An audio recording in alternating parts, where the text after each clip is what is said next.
পারো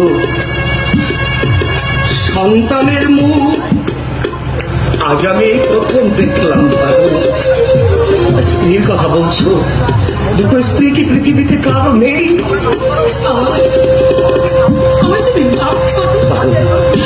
আমি এইভাবে দুঃখে কষ্ট করে জীবনটা কাটিয়ে দেব, তবু সতীনের সংসারে অশান্তির বোঝা হয়ে আমি পড়ে থাকতে তোমার বাড়িতে যাবো না। তুমি যাবে না? আমার অনুরোধ। আমি রাখতে পারলাম না, আমায় তুমি ক্ষমা করো। বেশ, যাও কিনা আমিও দেখছি। খোকন, এসো তোমার। দাদা, আমার খোকাকে তুমি নিয়ে যেও না। খোকন শুধু তোমার একার নয় পারুল, আমার একমাত্র সন্তান। হারিয়ে যখন তাকে আমি আবার পেয়েছি, এটাকে আর হারাতে পারবো না গো পারুল। আমি